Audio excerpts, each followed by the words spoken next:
ಮುಂದೆ ಏನಾಗುತ್ತೆ ಅನ್ನೋದನ್ನು ಅವ್ರು ಚರ್ಚೆ ಮಾಡಲ್ವಂತೆ. ಆದರೂ ದೆಹಲಿಯಲ್ಲಿ ಚರ್ಚೆ ಮಾಡಿ ಬಂದಿದ್ದಾರೆ. ಸೊ ಏನು ಚರ್ಚೆ ಮಾಡಿ ಬಂದಿದ್ದಾರೆ ಅನ್ನುವಂಥದ್ದನ್ನು ಕೂಡ ಡೀಟೇಲ್ ಆಗಿ ನೋಡ್ತಾ ಹೋಗೋಣ. ರಾಜ್ಯ ಕಾಂಗ್ರೆಸ್ನ ಪವರ್ ವಾರ್ಗೆ ಮತ್ತಷ್ಟು ವೇಗ ಸಿಕ್ಕಿದೆ. ದೆಹಲಿಯಲ್ಲಿ ಹೈಕಮಾಂಡ್ ಭೇಟಿಯಾಗಿ ಬಂದ ಬೆನ್ನಲ್ಲೇ DCM DK Shivakumar full active ಆಗಿದ್ದಾರೆ. ದೆಹಲಿಯಲ್ಲಿ ಡಿಸಿಎಂ ಡಿಕೆ ಶಿವಕುಮಾರ್ಗೆ ಸ್ವತಃ ಸೋನಿಯಾ ಗಾಂಧಿ ಅವರ ಅಭಯ ಸಿಕ್ಕಿದೆ ಅಂತ ಹೇಳ್ತಾ ಇದ್ದಾರೆ. ಆದರೆ ಆ ದಿನ ನಿರ್ದಿಷ್ಟವಾಗಿ ಯಾವಾಗ ಅನ್ನುವಂಥ ಗೊಂದಲ ಪರಿಹಾರವಾಗಿಲ್ಲ ಅಂತಿದ್ದಾರೆ. ಇವತ್ತು ಒಂದೇ ಕಾರ್ಯಕ್ರಮದಲ್ಲಿ ಭಾಗಿಯಾಗಿದ್ದರು ಸಿಎಂ ಡಿಸಿಎಂ. ಯಾವುದೇ ಮಾತುಕತೆ ಇರಲಿಲ್ಲ, ಅಷ್ಟಕ್ಕಷ್ಟೇ ಅನ್ನೋ ರೀತಿಯಲ್ಲಿತ್ತು. ಹಾಗೊಂದು ಈಗೊಂದು ಮಾತಿನಿಂದ ಡಿಸಿಎಂ ಡಿಕೆ ಶಿವಕುಮಾರ್ ಸಿಎಂ ಮುನಿಸು ಪ್ರದರ್ಶಿಸದೆ ಮೇಂಟೈನ್ ಮಾಡ್ತಾ ಇದ್ರು. ಕಾರ್ಯಕ್ರಮದ ಬಳಿಕ ಡಿಕೆ ಶಿವಕುಮಾರ್ ಮಾತಾಡಿದ್ರು. ಶ್ರಮಕ್ಕೆ ಫಲ ಯಾವತ್ತೂ ಎಲ್ಲರಿಗೂ ಇದ್ದೇ ಇರುತ್ತೆ ಅಂದಿದ್ದಾರೆ. ಇನ್ನು ಹೈಕಮಾಂಡ್ ಭೇಟಿ ಬೆನ್ನಲ್ಲೇ ಡಿಸಿಎಂ ಡಿಕೆ ಶಿವಕುಮಾರ್ ಇವತ್ತು ಅಜ್ಜಯ್ಯನ ಮೊರೆ ಕೂಡ ಹೋದರು. ನೊಣವಿನಕೆರೆ ಅಜ್ಜಯ್ಯನ ಸನ್ನಿಧಿಗೆ ತೆರಳಿದ್ರು. ಜಾತ್ರಾ ಮಹೋತ್ಸವದ ಧರ್ಮಸಭೆಯಲ್ಲಿ ಭಾಗಿಯಾದರು. ಅಜ್ಜಯ್ಯನ ಸನ್ನಿಧಿಗೆ ಇಡೀ ದಿನ ಮೀಸಲಿಟ್ಟಿದ್ರು ಡಿಸಿಎಂ ಡಿಕೆ ಶಿವಕುಮಾರ್. ಮಧ್ಯಾಹ್ನದಿಂದ ಸಂಜೆಯವರೆಗೆ ಅಲ್ಲೇ ಇದ್ರು. ಬಳಿಕ ಮಾತಾಡಿ, ಅಜ್ಜಯ್ಯನ ಶಕ್ತಿ ಇಲ್ಲದೆ ಇದ್ರೆ ಈ ಸರ್ಕಾರ ಇಷ್ಟು ಶಕ್ತಿಯುತವಾಗಿ ಇರ್ತಾ ಇರಲಿಲ್ಲ. ಮುಂದೆ ಏನಾಗುತ್ತೆ ಅನ್ನೋದು ನಾನು ಚರ್ಚೆ ಮಾಡಲ್ಲ ಅಂದಿದ್ದಾರೆ. ಇನ್ನು ಕುರ್ಚಿ ಕದನ ವಿಚಾರವಾಗಿ ಗೃಹ ಸಚಿವ ಪರಮೇಶ್ವರ್ ಸಿಟ್ಟಾಗಿದ್ದಾರೆ. ಆದರೆ ಸಿದ್ದರಾಮಯ್ಯ ಬದಲಾವಣೆ ಇಲ್ಲ, ತ್ಯಾಗದ ಮಾತು ಬರಲ್ಲ ಅಂತ ಶಾಸಕ ಅಶೋಕ್ ಪಟ್ಟಣ್ ಅವರು. ಈ ಮಧ್ಯೆ ಎಲ್ಲರಿಗೂ ಆಸೆ ಇರುತ್ತೆ, ನಾವೇನು ಸನ್ಯಾಸಿಗಳಲ್ಲ ಅಂತ ಕೃಷ್ಣ ಬೈರೇಗೌಡರು ಹೇಳಿದ್ದಾರೆ. ನಾನು ಯಾವತ್ತೂ I live on hope, I live on confidence. ಶ್ರಮಕ್ಕೆ ಫಲ ಯಾವತ್ತೂ ಎಲ್ಲರಿಗೂ ಇರ್ತದೆ, ನನಗೂ ಇರ್ತದೆ, ಎಲ್ಲರಿಗೂ ಇರ್ತದೆ. ಸೊ ಎಲ್ಲಿ ಶ್ರಮ ಇದೆಯೋ ಅಲ್ಲಿ ಫಲ ಇದೆ, ಎಲ್ಲಿ ಭಕ್ತಿ ಇದೆಯೋ ಅಲ್ಲಿ ಭಗವಂತ ಇದೆ. ಆ ಫಲ ಶೀಘ್ರದಲ್ಲೇ ಅಂತ ಮಾತಾಡೋಣ. ನನಗೂ ಅಜ್ಜಯ್ಯನಿಗೂ ಇರುವಂತ ಸಂಬಂಧ, ನಂಬಿಕೆ ನೀವೆಲ್ಲ ಗೊತ್ತಿದೆ. ಅವರ ಶಕ್ತಿಯಿಂದನೇ ಇವತ್ತು ಇಲ್ಲಿವರೆಗೂ ಕೂಡ ನಾವು ಬೆಳ್ಕೊಂಡು ಬಂದಿದ್ದೇವೆ. ಆ ಶಕ್ತಿ ಪ್ರಯೋಗ ಆಗಲಿಲ್ಲ ಅಂದಿದ್ದರೆ ಇವತ್ತು ಈ ರಾಜ್ಯದಲ್ಲಿ ಈ ಸರ್ಕಾರ ಇಷ್ಟು ಶಕ್ತಿ ತುಂಬಿಯಾಗಿ ಆ ಮಾರ್ಗದರ್ಶನ ಬರಲಿಕ್ಕೆ ಸಾಧ್ಯ ಇಲ್ಲ ಅಂತೇಳಿ ಈ ಭೂಮಿಲಿ ನಿಂತ್ಕೊಂಡು ನಾನು ಮಾತಾಡ್ತಾ ಇದ್ದೇನೆ. ಮುಂದೆ ಏನಾಗ್ತದೆ ಅನ್ನೋದನ್ನು ನಾನೀಗ ಚರ್ಚೆ ಮಾಡಕ್ಕೆ ಹೋಗುದಿಲ್ಲ. ಇವತ್ತು ಶ್ರೀಗಳು ಕೂಡ ನಮಗೆಲ್ಲ ಮಾರ್ಗದರ್ಶನವನ್ನ ಕೊಟ್ಕೊಂಡು ಹೋಗ್ತಾ ಇದ್ದಾರೆ. ಎಷ್ಟರ ಮಟ್ಟಿಗೆ ನಮ್ಮ AICC ಅಧ್ಯಕ್ಷರು ಹೇಳಿದ್ದಾರೆ ಅಂದರೆ ಬಾಯಿ ಮುಚ್ಕೊಂಡು ಸುಮ್ಮನೆ ಇರಿ ಅಂತ ಹೇಳಿದ್ದಾರೆ. ಅಷ್ಟಾದರೂ ಕೂಡ ನಮ್ಮಲ್ಲಿ ಶಾಸಕರಾಗಲಿ ಮತ್ತು ಮುಖಂಡರುಗಳಾಗಲಿ ಪದೇ ಪದೇ ಅದ್ರ ಬಗ್ಗೆ ಮಾತನಾಡ್ತಕ್ಕಂಥದ್ದು ಸರಿ ಕಾಣಿಸೋದಿಲ್ಲ. ಇದು ನಿಲ್ಲಬೇಕಿದು. ಸಂದರ್ಭ ಬಂದಾಗ ನಾನು ಕೂಡ ಹೈಕಮಾಂಡಲ್ಲಿ ಮಾತಾಡ್ತೇನೆ. ಇನ್ನು ಹೈಕಮಾಂಡ್ನವ್ರಿಗೆ ಗೊತ್ತಿದೆ ಯಾವಾಗ ಏನು ಮಾಡಬೇಕು ಅಂತೇಳಿ, ಅದನ್ನು ಮಾಡ್ತಾರೆ ಅವರು. ಸಿಎಂ ಬದಲಾವಣೆ ಆಗಲ್ಲ ಅಂತ ಏನಾದ್ರು ಹೇಳಿದ್ದಾರೆ. ಸಿಎಂ ಕೂಡ ಸಿದ್ದರಾಮಯ್ಯ ಅವರು ಏನು ಹೇಳಿದ್ದಾರೆ, ಹೈಕಮಾಂಡ್ ಹೇಳಿದ್ರೆ ನಾಳೆನೇ ನಾನು ರಾಜೀನಾಮೆ ಕೊಡ್ತೀನಿ ಅಂತ ಹೇಳಿದ್ದಾರೆ. ಹೈಕಮಾಂಡ್ ಅವ್ರು ಹೇಳ್ತಾ ಇಲ್ಲ, ಅವ್ರು ಬಿಡ್ತಾ ಇಲ್ಲ, ಅಷ್ಟೇ, ಬೇರೆ ಏನಿಲ್ಲ. ಅವರು ಮುಖ್ಯಮಂತ್ರಿ ಆದರೆ ನನಗೇನು ಸಂತೋಷನೇ. ಆದರೆ ರಾಹುಲ್ ಗಾಂಧಿ ಸಿದ್ದರಾಮಯ್ಯ ಒಳ್ಳೆ ಆಡಳಿತ ಕೊಡ್ತಾ ಇದ್ದಾರೆ. ಇನ್ನು 3 ವರ್ಷ ಅವರೇ ಆಡಳಿತ ಕೊಟ್ಬಿಟ್ರೆ ನಮ್ಮ ರಾಜ್ಯಕ್ಕೆ ಸ್ವಲ್ಪ ಚೆನ್ನಾಗಾಗ್ತದೆ. ಆಮೇಲೆ ಬೇಕಾದ್ರೆ ಡಿಕೆ ಶಿವಕುಮಾರ್ ಆಗಲಿ ಅನ್ನೋ ಭಾವನೆ ಎಲ್ಲ ಶಾಸಕರ ಹತ್ರ ಇದೆ. 28 ಕ್ಲೈಮ್ ಮಾಡ್ಕೊಂಡು ಯಾರು ಇಲ್ವೇ ಇಲ್ವಲ್ಲ. ಸಿದ್ದರಾಮಯ್ಯ ಬಿಟ್ಟರೆ ಡಿಕೆ ಶಿವಕುಮಾರ್ ಒಬ್ಬರೇ ಬೇರೆ ಕ್ಲೈಮ್ ಮಾಡೋರಿದ್ದಾರೆ. ತ್ಯಾಗ ಮಾಡಲ್ಲ. ನೋಡಿ, ನಾನು ಹೇಳಿದ್ನಲ್ಲ, ತ್ಯಾಗ ಮಾಡೋಕ್ಕೆ ಪ್ರಶ್ನೆನೇ ಬರಲ್ಲ. ಬೇರೆ ಯಾರೇ CM ಆದರೂ ಕೂಡ ಸರ್ಕಾರ ನಡೆಸೋದು ಈಗಿನ ಪರಿಸ್ಥಿತಿ ಭಾಳ ಕಷ್ಟ ಇದೆ. ಆದ್ದರಿಂದ ಸಿದ್ದರಾಮಯ್ಯ ಅವರು ಕಂಟಿನ್ಯೂ ಆಗಲಿ ಅಂತ ನಮ್ಮದು ಆಸೆ. ನನಗೆ ಯಾವ ಗೊಂದಲನೂ ಇಲ್ಲ. ಕುರ್ಚಿಯಲ್ಲಿ ಕೂತಿದೆಯಾ, ಜನಗಳು ಕೆಲಸ ಮಾಡು ಅಂತ ಹೇಳಿದ್ದಾರೆ. ನನ್ನ ಪಕ್ಷ ಹೇಳಿದೆ, ನನ್ನ ಮುಖ್ಯಮಂತ್ರಿ ಉಪಮುಖ್ಯಮಂತ್ರಿ ಹೇಳಿದ್ದಾರೆ. ನಾನು ಕೆಲಸ ಮಾಡ್ತಾ ಇದ್ದೇನೆ. ರಾಜಕೀಯದಲ್ಲಿ ಇದ್ಮೇಲೆ ರಾಜಕೀಯ ಮಾಡಲೇಬೇಕಲ್ವಾ? ಇಲ್ಲ ಅಂತ ಹೇಳೋಕ್ಕಾಗುತ್ತಾ? ನಾವು ಸನ್ಯಾಸಿಗಳಾಗಕ್ಕಾಗುತ್ತಾ? ಒಂದು ಪಕ್ಷ ಸಿದ್ದರಾಮಯ್ಯನವ್ರು ಕೊಡೋಕೆ ಮುಂದಾದರೂ ಅವ್ರ ಜೊತೆಗಿರೋರು ಕೊಡೋಕೆ ಬಿಡಲ್ವೇನೋ. ಪರಿಸ್ಥಿತಿ ನೋಡಿದ್ರೆ ಒಬ್ಬೊಬ್ಬರ ಹೇಳಿಕೆಗಳು ಹಾಗೆ ಕಾಣಿಸ್ತಾ ಇದೆ. ಇರೋರೇನು ಅಂತಂದ್ರೆ ತಾವಾಗಬೇಕು, ಇನ್ನೊಬ್ಬರಿಗೆ ಆಗಕ್ಕೆ ಕೊಡಬಾರ್ದು. ಈ ಪರಿಸ್ಥಿತಿಯಲ್ಲಿದೆ ನೋಡಿ. ಈ ವಿಚಾರದಲ್ಲಿ ಹೇಳೋದಾದ್ರೆ ದಿವ್ಯಾ, ಹಾಲು ಕುಡಿದಷ್ಟು ಸುಲಭ ಅಲ್ಲ. ಯಾಕೆಂದ್ರೆ ಹಾಲಿನ ದರ ಜಾಸ್ತಿ ಮಾಡ್ಬಿಟ್ಟಿದ್ದಾರೆ, ಆಯ್ತಾ? ಅವ್ರಿಗೇನಾಗಬೇಕು, ತುಪ್ಪ ಬಿಸಿ ಮಾಡಿಬಿಟ್ಟಿದ್ದಾರೆ, ನುಂಗಕ್ಕೂ ಆಗ್ತಿಲ್ಲ, ಉಗುಳಕ್ಕೂ ಆಗ್ತಿಲ್ಲ. ಯಾಕಂದ್ರೆ ತುಪ್ಪದ ದರನು ಜಾಸ್ತಿ ಮಾಡ್ಬಿಟ್ಟಿದ್ದಾರೆ. ಆಮೇಲೆ ಬೆಣ್ಣೆಯಲ್ಲಿರುವಂತ ಕೂದಲನ್ನು ತೆಗೆಯುವಷ್ಟು ಹೈಕಮಾಂಡ್ ಅವ್ರು ಹೇಳಿಸೋ ಮಟ್ಟಕ್ಕೆ ಬರ್ತಾ ಇಲ್ಲ. ಯಾಕಂದ್ರೆ ಬೆಣ್ಣೆ ರೇಟು ಜಾಸ್ತಿ ಮಾಡ್ಬಿಟ್ಟಿದ್ದಾರೆ. ಕರೆಂಟ್ ಶಾಕ್ ಕೊಡೋಣ ಅಂದ್ರೆ ಕರೆಂಟ್ ರೇಟು ಜಾಸ್ತಿ ಮಾಡ್ಬಿಟ್ಟಿದ್ದಾರೆ. ಫ್ರೀ ಅಂತ ಹೇಳ್ಬಿಟ್ಟು ಬಿಲ್ ಹಾಕೊಂಡು ಕೂತ್ಬಿಟ್ಟಿದ್ದಾರೆ. ಸೊ ಹಿಂಗೆ ಒಂದಾದ ನಂತರ ಒಂದು ಇವ್ರದ್ದು ಎಲ್ಲ ಏರಿಕೆಗಳನ್ನು ಮಾಡಿಟ್ಬಿಟ್ಟು ನನಗೆ ಬೇಕು ಅಂತಾರೆ. ಹಿಂಗಾಗತ್ತೆ, ಶೇಮ್ ಅಂತ ಅನಿಸ್ಬೇಕು ನನಗೆ ಈ ವಿಚಾರದಲ್ಲಿ. ಈ ಸರ್ಕಾರದ ವಿಚಾರದಲ್ಲ, ಶೇಮ್ ಅನಿಸುತ್ತೆ. ಯಾಕೆಂದ್ರೆ ರಾಜ್ಯದ ಜನ ನಿಮ್ಮನ್ನ ನಂಬಿ ಅವರೇನೋ ಮಾಡಿದ್ರು BJPಯವರು ಅನ್ನೋದಕ್ಕೋಸ್ಕರ ಅವ್ರನ್ನ ಕಿತ್ತು 65ಕ್ಕೆ ಬಿಸಾಕಿ ನಿಮ್ಮನ್ನ 136 ಸೀಟ್ಗಳನ್ನು ತಂದು ಕೂರಿಸಿದ್ರೆ ನೀವು ಮಾಡ್ತಾ ಇರುವಂಥದ್ದೇನು? ರಾಜ್ಯದಲ್ಲಿ ಯಾವ ಅಭಿವೃದ್ಧಿ ಯೋಜನೆಗಳ ವಿಚಾರದಲ್ಲಿ ರಾಜ್ಯ ಚರ್ಚೆ ಆಗಬೇಕಾಗಿತ್ತು? ನಾವು ಯಾವ ವಿಚಾರದಲ್ಲಿ ಚರ್ಚೆ ಮಾಡ್ತಾ ಇದ್ದೀವಿ? ಆರಂಭದಿಂದಲೂ ಹೇಳೋದಾದ್ರೆ ವಾಲ್ಮೀಕಿ ಅಭಿವೃದ್ಧಿ ನಿಗಮದಲ್ಲಿ ಆದಂಥ ಹಗರಣದ ವಿಚಾರ ಚರ್ಚೆ ಮಾಡೋ ಪರಿಸ್ಥಿತಿ ಬಂತು. ಒಂದರಿಂದ ಒಂದು ಆಮೇಲೆ ಕಂಟಿನ್ಯೂಸ್ ಆಗೋಯ್ತು. ಅದಾದ ನಂತರ ಇತ್ತೀಚೆಗೆ ಬಂದಿದ್ದು ಅಬಕಾರಿ ಇಲಾಖೆ, ಅದನ್ನು ತೇಲ್ಸ್ಬಿಟ್ರಲ್ಲ. 100%. ಅದರಲ್ಲಿ ಅದಾದ ನಂತರ ದಲಿತರ ಕಲ್ಯಾಣ ನಿಧಿಗೆ ಮೀಸಲಿಟ್ಟಂತ ದುಡ್ಡನ್ನ ಕೂಡ ಏನ್ ಮಾಡಿದ್ರಿ ಅಂತ ಗೊತ್ತಿಲ್ಲ. ಗ್ಯಾರಂಟಿ ಕೊಟ್ವಿ ಅಂತಾರೆ. ಅದನ್ನ ಪರಮೇಶ್ವರ್ ಕೇಳಿದ್ರೆ ಈ ಬಜೆಟ್ ಅಲ್ಲಿ ನಾವು ಅಲೋಕೇಶನ್ ಮಾಡಿ ಮತ್ತೆ ವಾಪಸ್ ಕೊಡ್ತೀವಿ ಅಂತಾರೆ. ಗುತ್ತಿಗೆದಾರರ ಕಮಿಷನ್ ಅದಿನ್ನು ಎಕ್ಸಾಕ್ಟ್ ಅದು ಒಂದು ಗುತ್ತಿಗೆದಾರ ಕೊಡ್ತಾ ಇರೋದು 40% ಅಲ್ಲ, ಈಗ ಜಾಸ್ತಿ ಆಗಿದೆ, ಅದೆಷ್ಟು ಅನ್ನೋದನ್ನ ಮಾರ್ಚಲ್ಲಿ ಹೇಳ್ತೀವಿ ಅಂತಿದ್ದಾರೆ. ಈ ಸರ್ಕಾರ ಒಂದು ಜನರನ್ನ ಹಿಂಡಿ ಹಿಪ್ಪೆ ಮಾಡಿಟ್ಟಿದ್ದೀರಾ. ಚೀತು ಅಂತ ಉಗಿತಾ ಇದ್ದಾರೆ ಹಳ್ಳಿಗಳಲ್ಲಿ ಹೋಗಿ. ನಾನು ಕೇಳಿಸ್ಕೊಂಡು ಬಂದಿದ್ದೇನೆ, ಹಳ್ಳಿಗಳಲ್ಲಿ ಜನ ಚೀತು ಅಂತಿದ್ದಾರೆ. ಹೆಣ್ಣುಮಕ್ಕಳು ಬಸ್ಸಲ್ಲಿ ಓಡಾಡೋರನ್ನ ಹೊರತುಪಡಿಸ್ಬಿಟ್ರೆ ಇನ್ನುಳಿದವರೆಲ್ಲ ನಿಮಗೆ ಹಾಕ್ತಾ ಇರುವಂಥ ಹಿಡಿಶಾಪ ಒಂದಲ್ಲ ಎರಡಲ್ಲ, ಸಾಲು ಹಿಡಿಶಾಪ ಆಗ್ತಾ ಇದ್ದಾರೆ. ಯಾಕಂದ್ರೆ ನೀವು ಮಾಡಿರುವಂಥ ದರ ಏರಿಕೆಗಳು ಒಂದಲ್ಲ ಎರಡಲ್ಲ, ಸಾಲು. ಯಾಕೆ ಅಂದರೆ ನೀವು ಕೊಡಬೇಕಾಗಿರುವಂಥ ಗ್ಯಾರಂಟಿಗಳು ಕೊಟ್ಟ ಮಾತನ್ನು ಉಳಿಸ್ಕೊಳ್ಳೋಕ್ಕೋಸ್ಕರ ಜನರಿಂದ ಹಿಂಡಿ ಹಿಪ್ಪೆ ಮಾಡಿಟ್ರಿ. ಈಗ ನೋಡಿದರೆ ಕುರ್ಚಿ ವಿಚಾರದಲ್ಲಿ ಜಟಾಪಟಿ ಮಾಡ್ಕೊಂಡು ಓಡಾಡ್ತಾ ಇದ್ದೀರಾ. ರಾಜ್ಯದ ಜನತೆಗೆ ನಿಮಗೆ ಕುರ್ಚಿ ಸಿಗುತ್ತಾ ಬಿಡುತ್ತಾ ಅನ್ನುವಂಥದ್ದು ಯಾರಿಗೂ ಬೇಕಾಗಿಲ್ಲ. ನಿಮ್ಮಲ್ಲಿರುವಂಥ ಹೈಕಮಾಂಡ್ ಯಾವ ಹಂತಕ್ಕೆ ಹೋಗಿ ತಲುಪಿದೆ ನಮಗೆ ಗೊತ್ತಿಲ್ಲ. ರಾಹುಲ್ ಗಾಂಧಿ ಅವ್ರ ತಲೆಯಲ್ಲೇನಿದೆ ನಮಗೆ ಗೊತ್ತಿಲ್ಲ. ಸೋನಿಯಾ ಗಾಂಧಿ ಅವರು ನಿಮ್ಗೆ ಅಭಯ ಕೊಟ್ಟು ಕಳಿಸಿದ್ದಾರೆ ಅನ್ನುವಂಥ ಮಾಹಿತಿಗಳು ಕೇಂದ್ರದಿಂದ ಬರ್ತಾ ಇದೆ. ಓಕೆ, ಅಭಯ ಕೊಟ್ಟಿರ್ಬೋದು, ಡಿಸಿಷನ್ ತೆಗೆದುಕೊಳ್ಬೇಕಾಗಿರೋದು ರಾಹುಲ್ ಗಾಂಧಿ ಅವರು. ಅವ್ರು ಯಾವ ಮೂಡಲ್ಲಿದ್ದಾರೋ ಗೊತ್ತಿಲ್ಲ. ಅವರಿಗೆಲ್ಲ ಮುಂದೆ ಎಲೆಕ್ಷನ್ ಬರುತ್ತೆ, ಅದೆಲ್ಲ ಕ್ಲಿಯರ್ ಆಗ್ಬೇಕು. ಇಲ್ಲ ಪಾಪ ಅವರು ಯಾವ ಮೂಡಲ್ಲಿದ್ದಾರೆ ಅಂದ್ರೆ ದೇಶವನ್ನ ಮಾರಾಟ ಮಾಡ್ಬಿಟ್ಟಿದ್ದಾರೆ ಮೋದಿ. ಆ ಮೂಡಲ್ಲಿದ್ದಾರೆ. ನೀವು ರಾಜ್ಯದಲ್ಲಿ ಏನಾಗಿದೆ, ಕರ್ನಾಟಕವನ್ನ ಮಾರಾಟ ಮಾಡಿಬಿಟ್ಟಿದ್ದಾರೆ, ಕರ್ನಾಟಕವನ್ನು ಹರಾಜಿಗೆ ಇಟ್ಬಿಟ್ಟಿದ್ದಾರೆ. ಅದು ಯಾರಿಗೂ ಬೇಕಾಗಿಲ್ಲ. ದೇಶದ ವಿಚಾರದಲ್ಲಿ ಇವರು ಯೋಚನೆ ಮಾಡ್ಕೊಂಡು ಓಡಾಡ್ತಾ ಇದ್ದಾರೆ. ನಮ್ಮ ರಾಜ್ಯದ ಕಥೆಯನ್ನ ಕೇಳಿ ಅಂತಂದ್ರೆ ಕೇಳಕ್ ತಯಾರಿಲ್ಲ ಅವರು. ಅವ್ರ ಪಾಪ ಅಲ್ಲಿ ನಿಂತ್ಕೊಂಡ್ಬಿಟ್ಟು ದೇಶವನ್ನ ಮಾರಾಟ ಮಾಡಿಬಿಟ್ಟಿದ್ದೀರಾ ನೀವು ಅಂತ ಹೇಳ್ಕೊಂಡು, ಭಾರತ್ ಮಾತೆಯನ್ನ ಮಾರಾಟ ಮಾಡಿಬಿಟ್ಟಿದ್ದೀರಾ ಅಂತ ಹೇಳ್ಕೊಂಡು ಓಡಾಡ್ತಾ ಇದ್ದಾರೆ. ಇಲ್ಲೇನ್ ಮಾಡಿದಿರಪ್ಪ, ಕರ್ನಾಟಕ ಮಾತೆಯನ್ನ ಹೇಳಿ ಅಂತಂದ್ರೆ ಹೇಳ್ತಾ ಇಲ್ಲ, ಅದ್ರ ವಿಚಾರದಲ್ಲೇ ಬಾಯಿ ಎತ್ತೋದಿಲ್ಲ. ಅಲ್ಲ, ಇದ್ರ ಮಧ್ಯೆ 100 ದಿನ 1000 ದಿನ ಅನ್ನೋ ಸೆಲೆಬ್ರೇಷನ್ ಬೇರೆ. ರಾಜ್ಯ ಕಾಂಗ್ರೆಸ್ ಸರ್ಕಾರಕ್ಕೆ 1000 ದಿನದ ಸಂಭ್ರಮ. ಈ ಹಿನ್ನೆಲೆಯಲ್ಲಿ 1 ಲಕ್ಷ ಕುಟುಂಬಗಳಿಗೆ ಹಕ್ಕುಪತ್ರ ವಿತರಣೆಗಾಗಿ ನಾಳೆ ಹಾವೇರಿಯಲ್ಲಿ ಅದ್ದೂರಿ ಸಮಾವೇಶವನ್ನು ನಡೆಸ್ತಾರೆ. ಹಾವೇರಿ ನಗರದ ಹೊರವಲಯದಲ್ಲಿ ಅಜ್ಜಯ್ಯ ದೇವಸ್ಥಾನ ಬಳಿ ಬೃಹತ್ ವೇದಿಕೆ ನಿರ್ಮಿಸಲಾಗಿದೆ. 9 ಜಿಲ್ಲೆಯ ಫಲಾನುಭವಿಗಳಿಗೆ 1 ಲಕ್ಷ ಕುಟುಂಬಗಳಿಗೆ ಹಕ್ಕುಪತ್ರ ವಿತರಣೆ ಆಗುತ್ತೆ. ಮುಖ್ಯಮಂತ್ರಿ ಸಿದ್ದರಾಮಯ್ಯ, ಡಿಸಿಎಂ ಡಿಕೆ ಶಿವಕುಮಾರ್, ಸಚಿವರು, ಶಾಸಕರು ಸೇರಿದಂತೆ 2 ಲಕ್ಷಕ್ಕೂ ಹೆಚ್ಚು ಜನ ಸಮಾವೇಶದಲ್ಲಿ ಭಾಗಿಯಾಗ್ತಾರೆ. ಈ ಮಧ್ಯೆ ವಿಪಕ್ಷ ನಾಯಕ ಅಶೋಕ್ ಅವರು ಯಾವ ಪುರುಷಾರ್ಥಕ್ಕೆ ಕಾರ್ಯಕ್ರಮ ಮಾಡ್ತಿದ್ದೀರಿ ಅಂತ ಕಿಡಿಕಾರಿದ್ರು. ನೆಮ್ಮದಿಯ ಬದುಕಿಗೆ ದಾರಿ ಮಾಡಿಕೊಡ್ತಕ್ಕಂತಹ ಭೂ ಗ್ಯಾರಂಟಿಯನ್ನ ನಾವು ಕೊಡ್ತಾ ಇದ್ದೇವೆ. ಇದನ್ನ ಕೂಡ ನಾವು ಸಾರ್ವಜನಿಕವಾಗಿ ಸಮರ್ಪಣೆ ಮಾಡ್ಬೇಕಲ್ವಾ? ಅದನ್ನ ನೀವು ಶಕ್ತಿ ಪ್ರದರ್ಶನ ಅಂತ ಕರಿತಿರೋ ಏನ್ ಕರಿತಿರೋ ಅದು ನಿಮ್ಮ ವ್ಯಾಖ್ಯಾನಕ್ಕೆ ಬಿಟ್ಟಿದ್ದು. ನಾವು ಹೇಳ್ತಾ ಇದ್ದೇವೆ 1000 ದಿನಗಳ ಸಾರ್ಥಕ ಸೇವೆಯನ್ನ ಜನಗಳಿಗೆ ಸಮರ್ಪಣೆ ಮಾಡ್ತಾ ಇದ್ದೇವೆ. 1 ಲಕ್ಷ ಕುಟುಂಬ ಅವರಿಗೆ ಹಕ್ಕುಪತ್ರ ಕೊಟ್ಟು ಅತಂತ್ರ ಬದುಕಿನಿಂದ ನೆಮ್ಮದಿಯ ಬದುಕಿಗೆ ರಹದಾರಿಯನ್ನ ತೋರಿಸ್ಕೊಡೋದು ಕೂಡ ಸೇವೆಯ ಸಂಕೇತ ಅಂತ ನಾನು ಭಾವಿಸ್ಕೊಂಡಿದ್ದೇನೆ. ಮುಖ್ಯಮಂತ್ರಿ ಸಿದ್ದರಾಮಯ್ಯನವರು ಕಾರ್ಯಕ್ರಮ ಮಾಡ್ತಾ ಇದ್ದಾರೆ. ಯಾವ ಪುರುಷಾರ್ಥಕ್ಕೋಸ್ಕರ ಮಾಡ್ತಾ ಇದ್ದಾರೆ? ರಾಜ್ಯದಲ್ಲಿ ಯಾರು ಮುಖ್ಯಮಂತ್ರಿ ಅಂತ ಯಾರಿಗೂ ಗೊತ್ತಿಲ್ಲ. ಈ 1000 ದಿನಗಳೇನಿದೆ, ಕರಾಳ ದಿನಗಳು. ಒಂದು ಅಬಕಾರಿದಂತೂ ಒಂದು 6000 ಕೋಟಿ ಡೀಲ್. 6000 ಕೋಟಿ ರಾಹುಲ್ ಗಾಂಧಿಗೆ ಹೋಯ್ತಾ, ಸಿದ್ದರಾಮಯ್ಯನಿಗೆ ಹೋಯ್ತಾ?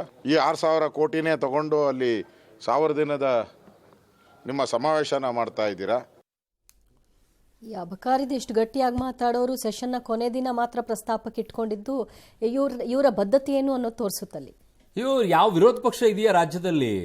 ಇರೋ ಹಂಗೆ ಕಾಣಿಸೋದಿಲ್ಲ. ಇವರು ಶೋ ಆಫ್ ಮಾಡುವಂತ ವಿರೋಧ ಪಕ್ಷ. ಮಾಧ್ಯಮಗಳು ಮೈಕನ್ನು ಹಿಡಿದಾಗ ಒಂದಿಷ್ಟು ಮಾತನಾಡ್ತಾರೆ, ಒನ್ ಡೇ ಸ್ಟೇಟ್ಮೆಂಟ್ ಅಲ್ಲಿಗೆ ಮುಗೀತು. ಇಲ್ಲ, ಅವರು ಬಿಜೆಪಿ ಆಫೀಸಲ್ಲಿ ಕುತ್ಕೊಂಡ್ಬಿಟ್ಟು ಒಂದು ಸುದ್ದಿಗೋಷ್ಠಿಯನ್ನು ಮಾಡ್ಬಿಟ್ಟು ಮಾತಾಡಿಬಿಟ್ರೆ ಮುಗಿದೋಯ್ತು. ಇದು ಒಂದು ವಿರೋಧ ಪಕ್ಷನ. ರಾಜ್ಯದಲ್ಲಿ ಹಿಂದೆ ಬಿಜೆಪಿ ಅಧಿಕಾರದಲ್ಲಿದ್ದಾಗ ಕಾಂಗ್ರೆಸ್ ಹೇಗೆ ಎದ್ದಿತ್ತು, ಯಾವ ರೀತಿಯಾಗಿ ಹೋರಾಟವನ್ನ ಮಾಡಿತ್ತು, ಅದರ ಪರಿಣಾಮ ಚುನಾವಣೆಯಲ್ಲಿ ಏನಾಯ್ತು ನಿಮ್ಮ ಕತೆ? ನಿಮ್ಗೆ ಉತ್ತರ ಕೊಡೋಕ್ಕಾಗಿರ್ಲಿಲ್ಲ ಅಧಿಕಾರದಲ್ಲಿ ಇದ್ದಾಗಲೂ ಸಹ. ಈಗ ನೀವು ವಿರೋಧ ಪಕ್ಷದಲ್ಲಿದ್ದ, ನಿಮ್ಗೆ ಆಡಳಿತ ನಡೆಸೋಕ್ಕೂ ಆಗಲಿಲ್ಲ, ವಿರೋಧ ಪಕ್ಷದಲ್ಲಿ ಕೂತ್ಕೊಳ್ಳೋಕ್ಕೂ ಆಗಲಿಲ್ಲ. ನೀವು ಏನು ಅಂತಾನೆ ಅರ್ಥ ಆಗ್ತಿಲ್ಲ. ಕೇಂದ್ರದಲ್ಲಿ ನೋಡಿದ್ರೆ 3 ಬಾರಿ ನಿಮ್ಮನ್ನು ಅಧಿಕಾರಕ್ಕೆ ಜನ ತಂದು ನಿಲ್ಲಿಸಿದ್ದಾರೆ, ಮೋದಿ ಅವರು ನೋಡಿಕೊಂಡು. ಇಲ್ಲಿ ನೋಡಿದ್ರೆ ನೀವು ಆಡ್ತಾ ಇರುವಂಥ ರೀತಿಗೆ ನೋಡಿಬಿಟ್ರೆ ನಿಮ್ಮನ್ನು ಏನಂತ ಕರಿಬೇಕು ಅಂತ ಅರ್ಥ ಆಗ್ತಿಲ್ಲ.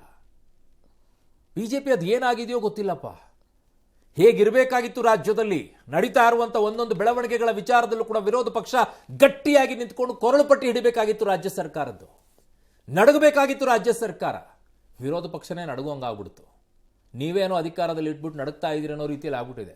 ಚಳಿ ಜ್ವರ ಏನಾದರೂ ಬಂದಿದೆಯಾ? ಒಂದ್ಸಲ ಚೆಕ್ ಮಾಡಿಸ್ಕೊಳ್ಳಿ ಹೋಗ್ಬಿಟ್ಟು ದೆಹಲಿಯಲ್ಲಿ. ಅವರು ಒಂದು 1000 ದಿನಗಳದ್ದು. ಏನ್ ಸಂಭ್ರಮ ಮಾಡ್ತೀರಾ? ಅಲ್ಲ, ಏನ್ ಹಕ್ಕುಪತ್ರ ರಾಜ್ಯದಲ್ಲಿ ನೀಡ್ಲಿ, ಅದು ಒಳ್ಳೆ ಕಾರ್ಯಕ್ರಮ ಅಂತ ಹೇಳ್ಬೋದು. ಅದಕ್ಕೆ ಇಷ್ಟು ಅದ್ದೂರಿತನ ಬೇಕಾ? ಅದಕ್ಕಾಗೋ ಖರ್ಚು ಅಲ್ಲ ಅದೆಲ್ಲಿಂದ ದಿವ್ಯಾ, ಭರಿಸ್ತಾರೆ? ರಾಜ್ಯದಲ್ಲಿ ಹೋಮ್ ಗಾರ್ಡ್ಗಳಿಗೆ ಸಂಬಳ ಕೊಟ್ಟಿಲ್ಲ 3-4 ತಿಂಗಳಿಂದ. ಡೀಸೆಲ್ಗಳಿಗೆ, ಪೆಟ್ರೋಲ್ಗಳಿಗೆ ಕಾಸು ಕೊಡೋಕ್ಕಿಲ್ಲ ಇವರಿಗೆ. ಕೆಲವು ಇಲಾಖೆಗಳಿಗೆ ಸಂಬಳ ಕೊಡೋಕ್ಕಾಗಿಲ್ಲ ಇವ್ರ ಯೋಗ್ಯತೆಗೆ. ಇವರು 1000 ದಿನಗಳ ಸಂಭ್ರಮ ಮಾಡ್ತಾರಂತ. ಒಂದು ಸಾರ್ಥಕತೆ ಇರಬೇಕು. ಇಲ್ಲೆಲ್ಲೋ 1 ಲಕ್ಷ ಕುಟುಂಬಗಳಿಗೆ ಹಕ್ಕುಪತ್ರ ಕೊಟ್ಬಿಟ್ಟೆ, ಅದೇ ನನ್ನ ಸಾಧನೆನಾ? ನಿಮ್ದು ಅದೇ ಸಾಧನೆನಾ? ಹೇಗಾಗಿರ್ಬೇಕಿತ್ತು? ನನ್ನ ಛಾಪು ಕರ್ನಾಟಕದಲ್ಲಿ ಈ ಅಧಿಕಾರದಲ್ಲಿ ಹಿಂಗಾಗಿದೆ ಅಂತೇಳಿ ಒಂದು ತೋರಿಸ್ರಪ್ಪ ನೋಡೋಣ, ಒಂದು ತೋರಿಸಿ ನೋಡೋಣ. ದರ ಏರಿಕೆ ಅನ್ನುವಂಥ ಛಾಪನ್ನ ಮೂಡಿಸಿರೋದನ್ನು ಹೊರತುಪಡಿಸ್ಬಿಟ್ರೆ ಇನ್ನು ಯಾವ ಛಾಪನ್ನ ರಾಜ್ಯದಲ್ಲಿ ಇಂಥದ್ದು ಮಾಡಿದೀವಿ ಈ ಅಧಿಕಾರದಲ್ಲಿ ಕಳೆದ 2.5 ವರ್ಷ 3 ವರ್ಷದಲ್ಲಿ ಅಂತ ಒಂದು ತೋರಿಸಿ ನೋಡೋಣ ರಾಜ್ಯ ಸರ್ಕಾರದವರು. ಏನೂ ಇಲ್ಲ. ಅಲ್ಲ, ಅಂಥ ಇಶ್ಯೂಗಳ ಪ್ರಶ್ನೆ ಬಂದಾಗ ಇವ್ರದ್ದು ಕುರ್ಚಿ ಕದನ ತೋರಿಸ್ಬಿಡೋದು, ಅದು ಒಂದಷ್ಟು ಅವಾಗ ತೇಲಿಸ್ಬಿಟ್ಬಿಡೋದು. ಅವರು ಶಾಸಕರು ಬರ್ತಾರೆ, ನಮಗೆ ಹೈಕಮಾಂಡ್ ಇದೆ, ಅದನ್ನ ಬದಲಾವಣೆ ಮಾಡುತ್ತೆ, ಮುನ್ನೆಲೆಗೆ ಅದನ್ನ ಬಿಡ್ತಾ ಹೋಗೋದು. ಇವರೆಲ್ಲ ಡ್ರಾಮಾ ಮಾಡ್ಕೊಂಡು ನಾಟಕ ಮಾಡ್ಕೊಂಡು ಹೋಗ್ತಾ ಇದಾರೆ. ಎಷ್ಟು ದಿನ ಆಗುತ್ತೆ ಅಷ್ಟು ದಿನ ತಳ್ಕೊಂಡು ಹೋಗೋಣ, ಜನನ ಹಿಂಗೆ ಯಾಮಾರಿಸ್ಕೊಂಡು ಕೂತ್ಕೊಳ್ಳೋಣ. ನಮ್ಮ ಹತ್ರ ಆಗ್ತಿಲ್ಲ. ಅಲ್ಲೊಂದು ಸ್ಟೇಟ್ಮೆಂಟ್ ಬಂತು ನೋಡಿದ್ರ, ಅವಾಗ್ಲೇನೆ ಈಗ ಪರಿಸ್ಥಿತಿಗಳು ನಿಭಾಯಿಸಕ್ ಆಗೋದಿಲ್ಲ, ಹಾಗಾಗಿ ಸಿದ್ದರಾಮಯ್ಯನವರು ಮುಂದುವರಿಸೋದು ಸೂಕ್ತ ಅಂತೇಳಿ. ಅದರ ಅರ್ಥ ಅದೇನು? ಅಶೋಕ್ ಪಟ್ಟಣ ಅವ್ರು ಮಾತಾಡಿದ್ರಲ್ಲ, ಈಗ ಪರಿಸ್ಥಿತಿ ನಿಭಾಯಿಸಕ್ ಆಗೋದಿಲ್ಲ, ಸಿದ್ದರಾಮಯ್ಯನವರು ಮುಂದುವರಿಲಿ ಅಂತ. ಅರ್ಥ ಏನು? ಪರಿಸ್ಥಿತಿ ಹದಗೆಟ್ಟು ಹೋಗಿದೆ ಅಂತ. ಹಾಗಾಗಿ ನಿಭಾಯಿಸ್ಕೊಳ್ಳೋದು ಮಾತ್ರ ಬೇಕಾಗಿದೆ. ನಿಭಾಯಿಸಿ. ಅದ್ ಹೆಂಗ್ ನಿಭಾಯಿಸ್ತೀರಾ? ನಿಭಾಯಿಸಿ. ಎಷ್ಟು ದಿನ ಜನ ಬಂದಿದೆ ಹತ್ರ. ಜೀನಿ ಸ್ಲಿಮ್ ತಗೊಳಕ್ಕೆ ಸ್ಟಾರ್ಟ್ ಮಾಡಿದ್ನೋ ಅವಾಗ ಮಂತ್ಲಿ ಪೀರಿಯಡ್ಸ್ ಆಗ್ತಾ ಇದೀನಿ. PCOD ಪ್ರಾಬ್ಲಮ್ ನಾರ್ಮಲ್ ಆಗಿದೆ, ಥೈರಾಯ್ಡ್ ನಾರ್ಮಲ್ ಆಗಿದೆ. ಪೀರಿಯಡ್ಸ್ ಎಲ್ಲ 6 ಮಂತ್ ಆದ್ರೂ ಆಗ್ತಾ ಇದಿಲ್ಲ, ಇವಾಗ ರೆಗ್ಯುಲರ್ ಪೀರಿಯಡ್ಸ್ ಆಗ್ತಾ ಇದೆ. ಜೀನಿ ಸ್ಲಿಮ್ ನ ಯೂಸ್ ಮಾಡಿ 8 ತಿಂಗಳಲ್ಲಿ 55 kg ಸಣ್ಣ ಆಗಿದ್ದಾರೆ. ಜೀನಿ ಸ್ಲಿಮ್ ತಗೊಳ್ಳಿ, ಬೇಗ ಸಣ್ಣ ಆಗ್ತೀರಾ, ಫ್ಯಾಟ್ ಲಾಸ್ ಆಗ್ತದೆ. ಜೀನಿ ಸ್ಲಿಮ್ ನ ಯೂಸ್ ಮಾಡಿ 100% ಯಾವುದೇ ಸೈಡ್ ಎಫೆಕ್ಟ್ ಇಲ್ದಂಗೆ ಸಣ್ಣ ಆಗ್ತೀರಾ. ಇನ್ನು ಚುನಾವಣೆ ಇನ್ನು 2 ವರ್ಷ ಇರುವಾಗಲೇ ಬಿಜೆಪಿ ಜೆಡಿಎಸ್ ದೋಸ್ತಿಯಲ್ಲಿ ಸಣ್ಣದಾಗಿ ಬಿರುಕು ಕಾಣಿಸ್ತಾ ಇದೆ. ಟಿಕೆಟ್ ಹಂಚಿಕೆ ಕುರಿತಂತೆ ಎರಡೂ ಪಕ್ಷಗಳ ನಾಯಕರ ಹೇಳಿಕೆಗಳು ಗೊಂದಲ ಮೂಡಿಸ್ತಾ ಇವೆ. ವಿಜೇಂದ್ರ ನಿಖಿಲ್, ಪ್ರೀತಮ್ ಗೌಡ ಬಳಿಕ ಇದೀಗ ಛಲವಾದಿ ನಾರಾಯಣಸ್ವಾಮಿ ಸರದಿ. 2028ಕ್ಕೆ ಕುಮಾರಸ್ವಾಮಿ ಸಿಎಂ ಆಗ್ತಾರೆ ಅಂತ ನಿಖಿಲ್ ಹೇಳಿದ್ರು ಹಾಸನದಲ್ಲಿ. ಅದಕ್ಕೆ ಛಲವಾದಿ ನಾರಾಯಣಸ್ವಾಮಿ ಅವರು ಅಲ್ಲೇ ಕೌಂಟರ್ ಕೊಟ್ಟಿದ್ದಾರೆ. ಜನತಾದಳ 113 ಗೆದ್ರೆ ಯಾರು ಬೇಕಾದರೂ ಸಿಎಂ ಆಗಬಹುದು, ಅದನ್ನು ತಡೆಯೋಕೆ ನಾವೇ ಯಾರ್ರಿ? ಆದರೆ ನಾವು 113 ಗೆದ್ರೆ ನಮ್ಮವರೇ ಸಿಎಂ ಆಗ್ತಾರೆ ಅಂತ ಅವರ ಸ್ಟೇಟ್ಮೆಂಟು. ಅಲ್ಲದೆ ಜೆಡಿಎಸ್ ನಮ್ಮ ಬಗ್ಗೆ ಆಗಲಿ ನಾವು ಅವ್ರ ಬಗ್ಗೆ ಆಗಿ ಮಾತನಾಡೋದು ಸೂಕ್ತ ಅಲ್ಲ. ಯಾವುದೋ ಸಣ್ಣ ಕಾರಣಗಳನ್ನು ಇಟ್ಕೊಂಡ್ಬಿಟ್ಟು ಮಾತಾಡಬಾರ್ದು. ಪ್ರೀತಮ್ ಗೌಡ ಹೇಳಿ, ಯಾರೇ ಹೇಳಿ, ಆದರೆ ಟಿಕೆಟ್ ಕೊಡೋದು ಬಿಜೆಪಿಯ ಹೈಕಮಾಂಡ್ ಅಂತ ಅವ್ರು ಹೇಳಿದ್ದಾರೆ. 113 ಸೀಟ್ ಗೆದ್ರೆ ಅವ್ರು ಯಾರನ್ನ ಬೇಕಾದ್ರೂ ಮಾಡ್ಕೊಳ್ಳೋದು, ನಮ್ದೇನು ಅಭ್ಯಂತರ ಇಲ್ಲ. ಅಲ್ಲ, ಅವ್ರು ಯಾವ ಅರ್ಥದಲ್ಲಿ ಹೇಳಿದಾರೆ ನನಗೆ ಗೊತ್ತಿಲ್ಲ. ಅವ್ರು ಮುಖ್ಯಮಂತ್ರಿ ಆಗ್ತಾರೆ ಅಂತ ತಡೀಲಿಕ್ಕೆ ನಾವ್ಯಾರು? 113 ಸೀಟ್ ಗೆದ್ದವ್ರು ಯಾರು ಬೇಕಾದ್ರೂ ಚೀಫ್ ಮಿನಿಸ್ಟರ್ ಆಗ್ಬೋದು. ನಾವು 113 ಬಂದಾಗ ನಾವು ಮುಖ್ಯಮಂತ್ರಿ. ಯಾರು ಸಿಎಂ ಆಗಬೇಕು ಅನ್ನೋದಿರಲಿ, ಯಾರಿಗೆ ಟಿಕೆಟ್ ಕೊಡಬೇಕು ಅಂತ ಕೇಳೋದಕ್ಕಾದ್ರೂ ಈ ಕೇಂದ್ರ ರಾಜ್ಯದ ನಾಯಕರುಗಳಿಗೆ ಆ ಒಂದು ಅಧಿಕಾರ ಇದೆಯಾ? ಅಲ್ಲ, ಈ ಛಲವಾದಿ ನಾರಾಯಣಸ್ವಾಮಿ ಅವರೇ, ನೀವು ಕಾಂಗ್ರೆಸ್ಸಲ್ಲಿ ಇದ್ಕೊಂಡು ಬಿಜೆಪಿಗೆ ಬಂದಂಥವ್ರು, 113 ಸೀಟ್ ಅವ್ರಿಗೆ ಗೆದ್ರೆ ನಿಮ್ಮ ಜೊತೆಗೆ ಯಾಕ್ರಿ ಬರ್ತಾರೆ ಅವರು? ನಿಮ್ಮನ್ನು ಯಾವ ಲೆಕ್ಕಕ್ಕೆ ಇಟ್ಕೊಳ್ಳೋದಿಲ್ಲ, ಹಿಂಗೆ ಎತ್ತು ಬಿಸಾಕ್ತಾರೆ. 113 ಬಂದರೆ ಅವ್ರಾಗಲಿ, ನೀವೇನು ಹೇಳೋದು ಅವರೇ ಆಗ್ತಾರೆ. ಫಸ್ಟ್ ನೀವು ಬರ್ತೀರಾ ನೋಡ್ಕೊಳ್ಳಿ. 65ರಿಂದ ಉಳಿಸ್ಕೊಳಕ್ಕಾಗತ್ತಾ? ಮೇಲೇಳಕ್ಕಾಗತ್ತಾ? ಇಲ್ಲ ಅದಕ್ಕಿಂತ ಕೆಳಗಡೆಗೆ ಹೋಗ್ತೀರಾ? ಯೋಚನೆ ಮಾಡಿ ನಿಮ್ಮಲ್ಲಿರುವಂಥ ಪರಿಸ್ಥಿತಿಗಳನ್ನು. ತಟ್ಟೆಯಲ್ಲಿ ಹೆಗಡ ಬಿದ್ದುಬಿಟ್ಟು ಪಕ್ಕದಲ್ಲಿ ನೊಣ ಹುಡ್ಕೋಕೆ ಹೋದ್ರೆ ಹಂಗಾಗಿದೆ ನಿಮ್ಮ ಕತೆಗಳು. ಏನು ಮಾತುಗಳು ಮಾತ್ರ ಅಬ್ಬಬ್ಬಬ್ಬಬ್ಬ, ಏನು ಅಬ್ಬರಿಸಿ ಬೊಬ್ಬಿರಿದು ಮಾತನಾಡ್ತೀರಪ್ಪ ನೀವೆಲ್ಲ. ಕೇಂದ್ರ ನಾಯಕರು ಮೊದಲೇ ಹೊಂದಾಣಿಕೆ ಮಾಡ್ಕೊಂಡು ರಾಜ್ಯದಲ್ಲಿ ಹಂಗು ಹಿಂಗು ಕುಂಟ್ಕೊಂತ ಹೆಜ್ಜೆ ಇಡ್ತಾ ಇದ್ದೀರಾ. ಅದರಲ್ಲಿ ಬೇರೆ ಇಂತಹ ಬೊಬ್ಬಬ್ಬ ಏನು ಮಾತುಗಳು. ಈ ವಿಚಾರದಲ್ಲಿ ಕುಂಟ್ಕೊಂತ ಹೆಜ್ಜೆ ಇಡುವಂಥ ಪರಿಸ್ಥಿತಿಯಲ್ಲಿರುವಂಥವ್ರು ನೀವಿಬ್ಬರು, ಅದರ ಮಧ್ಯದಲ್ಲಿ ಇಂಥ ಅಬ್ಬರಿಸಿ ಬೊಬ್ಬಿರುವಂಥ ಮಾತುಗಳು. ಆಡಿ ನಿಮ್ಗೆ ಅವಕಾಶ ಕೊಡುವಂಥ ಯೋಚನೆಯಲ್ಲಿದ್ದಂಥವ್ರು ಕೂಡ ವಾರಾತ್ಲಾಗಂತ ಅನ್ನೋ ಮಟ್ಟಕ್ಕೆ ಬರ್ತಾರೆ ಇನ್ನು ಕಿತ್ತಾಡ್ಕೊಳ್ತಾ ಇದ್ರೆ. ಅದೇ ಕಳೆದ ಬಾರಿಯೂ ಕೂಡ ಕಾಂಗ್ರೆಸ್ಸಿಗೆ ಹಳೆ ಮೈಸೂರು ಭಾಗದಲ್ಲಿ ಲಾಭ ಆಗಿತ್ತು. ಈಗಲೂ ಹಿಂಗೆ ಮಾಡ್ಕೊಂಡು ಹೋಗಿ ಅದೇ ಲಾಭ ಆಗುತ್ತೆ. ರೋಗಿ ಬಯಸಿದ್ದು ಹಾಲು ಅನ್ನ, ವೈದ್ಯರು ಹೇಳಿದ್ದು ಹಾಲು ಅನ್ನನೇ. ಅದೇ ನಿಮಗೂ ಕಾಂಗ್ರೆಸ್ಸಿಗೂ ಆಗೋದು. ರೌಡಿ ಶೀಟರ್ ಬಿಕ್ಲು ಶಿವ ಕೊಲೆ ಕೇಸ್ನಲ್ಲಿ ಅರೆಸ್ಟ್ ಆಗಿರುವ ಬಿಜೆಪಿಯ ಶಾಸಕ ಭೈರತಿ ಬಸವರಾಜ್ನ ಸಿಐಡಿ ಇವತ್ತು ಕೋರ್ಟ್ಗೆ ಹಾಜರುಪಡಿಸಿತು. ವಶಕ್ಕೆ ನೀಡುವಂತೆ ಕೋರಿ ತನಿಖಾಧಿಕಾರಿ ಡಿವೈಎಸ್ಪಿ ಗೌತಮ್ ಮನವಿ ಮಾಡಿದ್ರು. ಆದರೆ ಭೈರತಿ ಬಸವರಾಜ್ ಪರ ವಕೀಲ ಹೇಮಂತ್ ಆಕ್ಷೇಪವನ್ನು ಎತ್ತಿದ್ರು. ಈಗಾಗಲೇ 2 ಬಾರಿ ವಿಚಾರಣೆಗೆ ಹಾಜರಾಗಿದ್ರು. ಸರ್ಚ್ ವಾರೆಂಟ್ ತಂದು ಮನೆ ಶೋಧಿಸಿದ್ದಾರೆ. ಜಾಮೀನು ಕೊಡುವಂತೆ ಕೋರಿದ್ರು. ಇದಕ್ಕೆ ಸಿಐಡಿ ಪರ ಎಸ್ಪಿಪಿ ಅಶೋಕ್ ನಾಯಕ್ ಆಕ್ಷೇಪ ಎತ್ತಿದ್ರು. ಸಮಗ್ರ ತನಿಖೆಗಾಗಿ ಕಸ್ಟಡಿ ಅವಶ್ಯಕತೆ ಇದೆ. ಹೈಕೋರ್ಟ್ ಕೂಡ ಜಾಮೀನು ವಜಾ ಮಾಡಿ ಇದನ್ನೇ ಹೇಳಿದೆ. A1 ಆರೋಪಿ ಜಗದೀಶ್ ಜೊತೆ ಭೈರತಿ ನಿಕಟ ಸಂಪರ್ಕ ಹೊಂದಿದ್ದಾರೆ. ಇದಕ್ಕೆ ಪೂರಕ ಸಾಕ್ಷ್ಯಗಳು ಲಭ್ಯವಾಗಿದೆ. ಆರೋಪಿತ ವ್ಯಕ್ತಿ ಶಾಸಕರಾಗಿದ್ದು ಸಾಮಾನ್ಯ ವ್ಯಕ್ತಿಯಲ್ಲ. ಕೊಲೆಯಾದಂತಹ ವ್ಯಕ್ತಿಯ ತಾಯಿಯ ಮೇಲೆ ಪ್ರಭಾವ ಬೀರಿ ಸುಳ್ಳು ಹೇಳಿಕೆಯನ್ನು ಕೊಡಿಸಿದ್ದಾರೆ. ಸುಪ್ರೀಂ ಕೋರ್ಟ್ ಕೂಡ ತನಿಖೆ ಎದುರಿಸಿ ಅಂತ ಸೂಚನೆ ಕೊಟ್ಟಿದೆ ಅಂದರು. ಇದಕ್ಕೆ ಭೈರತಿ ಪರ ವಕೀಲ ಹೇಮಂತ್ ಮತ್ತೆ ಆಕ್ಷೇಪ ಎತ್ತಿದ್ರು.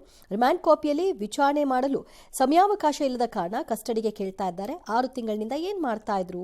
ಆರೋಪಿಗೆ ಹೃದಯ ಸಂಬಂಧಿ ಕಾಯಿಲೆ ಇದೆ, ಮೆಡಿಕಲ್ ಟೆಸ್ಟ್ ಮಾಡಿಸಬೇಕು ಅಂತ ಹೇಳಿದ್ರು. ಇದಕ್ಕೆ ಎಸ್ಪಿಪಿ ಪ್ರತಿಕ್ರಿಯಿಸಿ, ಆರೋಗ್ಯ ಸಮಸ್ಯೆ ಇದ್ರೆ ಖಂಡಿತ ಮೆಡಿಕಲ್ ಟೆಸ್ಟ್ ಮಾಡಿಸ್ತೀವಿ, ನಮ್ಮ ಆಕ್ಷೇಪ ಇಲ್ಲ ಅಂದ್ರು. ಹಾಗಾಗಿ ಮೆಡಿಕಲ್ ಟೆಸ್ಟ್ ರಿಪೋರ್ಟ್ ಸಹಿತ ನಾಳೆ ತಮ್ಮ ಮನೆಯಲ್ಲಿ ಹಾಜರುಪಡಿಸುವಂತೆ ಜಡ್ಜ್ ಹೇಳಿದ್ದಾರೆ. ಈಗಾಗಲೇ ಮೆಡಿಕಲ್ ಟೆಸ್ಟ್ಗಾಗಿ ವಿಕ್ಟೋರಿಯಾ ಆಸ್ಪತ್ರೆಗೆ ಕರೆದುಕೊಂಡು ಹೋಗಲಾಗಿದೆ. ಈ ಮಧ್ಯೆ ಸರ್ಕಾರ ಮತ್ತು ಬಿಜೆಪಿ ನಡುವೆ ವಾಕ್ಸಮರವೂ ಕೂಡ ನಡೆದಿದೆ. ಕಾನೂನಿನ ಪ್ರಕಾರ ಏನು ಕ್ರಮ ತಗೋಬೇಕೋ ಅದನ್ನ COD ಅವರು ತಗೊಳ್ತಾರೆ. ಅವರು ಹೈಕೋರ್ಟ್ ಅಲ್ಲಿ ಸುಪ್ರೀಂ ಕೋರ್ಟಿಗೆ ಹೋಗಿ ಅಲ್ಲಿ ಬೇಲಿಗೆ ಪ್ರಯತ್ನ ಮಾಡಿದ್ರು, ಅಲ್ಲಿ ಕೂಡ ರಿಜೆಕ್ಟ್ ಆಯಿತು. ಇನ್ನು ಅವರಿಗೆ ಉಳಿದದ್ದು ಒಂದೇ ದಾರಿ ಸರೆಂಡರ್ ಆಗಬೇಕು, ಇಲ್ಲ ಪೊಲೀಸ್ನವರು ಅರೆಸ್ಟ್ ಮಾಡಲೇಬೇಕಾಗ್ತದೆ. ಸೊ ಹಾಗಾಗಿ ಅವರು ಸರೆಂಡರ್ ಆಗಿದ್ದಾರೆ. ಇದು ರಾಜಕೀಯ ಪ್ರೇರಿತವಾಗಿ ಮಾಡಿರುವಂಥ ಒಂದು ಷಡ್ಯಂತ್ರ. ಮುಂದಿನ ದಿನಗಳಲ್ಲಿ ಕಾಂಗ್ರೆಸ್ಗೆ ಅವರು ಅನುಭವಿಸ್ತಾರೆ. ಇದೆ ಯಾರ್ಯಾರು ಈ ತರ ದ್ವೇಷದ ರಾಜಕಾರಣವನ್ನ ಮಾಡ್ತಾರೋ ಅದು ಪ್ರತಿಫಲ ಇದ್ದೇ ಇರುತ್ತೆ. ಅವರು ಕಾನೂನಿಗೆ ಶರಣಾಗಿದ್ದಾರೆ. ನಾನು ಕೂಡ ನಾಳೆ ಅವ್ರ ಮನೆಗೆ ಹೋಗಿ ಭೇಟಿ ಮಾಡ್ತೀನಿ.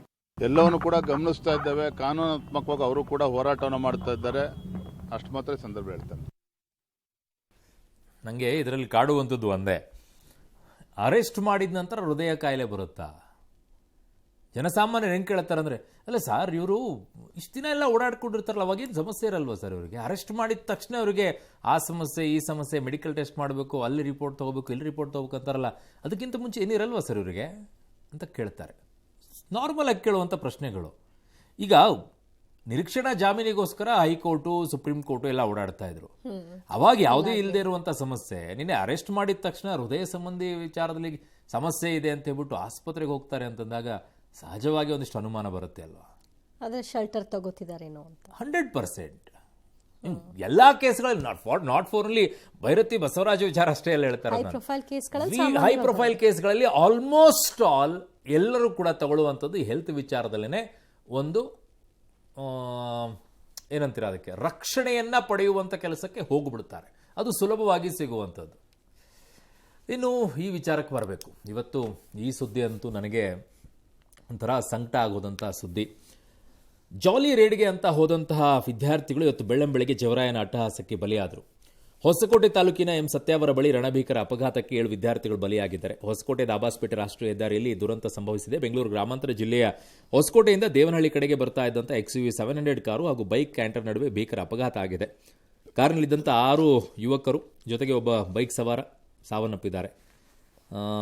XUV ಕಾರು ಮೃತ ಅಯಾನ್ಗೆ ಸೇರಿದ್ದಂತೆ. ಸಹಪಾಠಿಗಳೆಲ್ಲ ಸೇರಿ ಜಾಲಿ ಲಾಂಗ್ ಡ್ರೈವ್ಗೆ ಹೋಗೋಕ್ಕೆ ಪ್ಲಾನ್ ಮಾಡಿದ್ರಂತೆ. ಅದರಂತೆ ಇವತ್ತು ಬೆಳಗ್ಗೆ KA 03NW0138 ಸಂಖ್ಯೆಯ XUV 700 ಕಾರ್ನಲ್ಲಿ ಜಾಲಿ ಡ್ರೈವ್ಗೆ ಹೊರಟಿದ್ದಾರೆ. ಆದರೆ ಈ ಜಾಲಿ ಡ್ರೈವ್ 1,100ಗೆ ಕೊಂಡೊಯ್ಯುತ್ತೆ ಅಂತ ಅವ್ರಿಗೆ ಅನಿಸಿದ್ದಿದ್ರೆ ಅವ್ರು ಯಾಕೆ ಹೋಗ್ತಾ ಇದ್ರು? ಅತಿ ವೇಗದಿಂದ ಕಾರ್ನ ಚಾಲನೆಯಿಂದ ವಿದ್ಯಾರ್ಥಿಗಳು ಈ ರೀತಿಯಾಗಿ ಸಾವನ್ನಪ್ಪು ಪರಿಸ್ಥಿತಿ ಬಂತು. ಎಲ್ಲರೂ ಒಂದು 17-18 ವಯಸ್ಸಿನವರಪ್ಪ. ಇದರಲ್ಲಿ ಆರಂ ಶರೀಫ್ SLC ಓದ್ತಾ ಇದ್ದಂತೆ. ಅಶ್ವಿನ್ ಸೇರಿ ಕೆಲವರು ಪ್ರಥಮ PU ಪರೀಕ್ಷೆಯನ್ನು ಬರೆದಿದ್ರಂತೆ. ಇನ್ನು ಬೈಕ್ ಸವಾರ ವಿದ್ಯಾರ್ಥಿ ಗಗನ್ ಮೃತಪಟ್ಟಿದ್ದಾನೆ. ಅತಿವೇಗ ಹಾಗೂ ಅಜಾಗರೂಕತೆಯೇ ಇದಕ್ಕೆ ಕಾರಣ ಅಂತಿದ್ದಾರೆ ಅಪಘಾತಕ್ಕೆ. ಪ್ರಾಥಮಿಕ ತನಿಖೆಯಲ್ಲಿ ತಿಳಿದು ಬರ್ತಾ ಇರುವಂಥ ಮಾಹಿತಿ ಅಷ್ಟೇ. ಗಗನ್ ದೇವನಹಳ್ಳಿಯ ತಿಂಡ್ಲು ನಿವಾಸಿ ಅಂತೆ. ಪೋಷಕರಿಗೆ ಗಗನ್ ಒಬ್ಬನೇ ಮಗ. ಪಾಪ ಗಗನ್ ಕಾಲೇಜ್ ಓದ್ಕೊಂಡೇ ಹಾಪ್ಕಾಮ್ಸ್ನಲ್ಲಿ ಕೆಲಸ ಮಾಡ್ತಾ ಇದ್ದಂತೆ.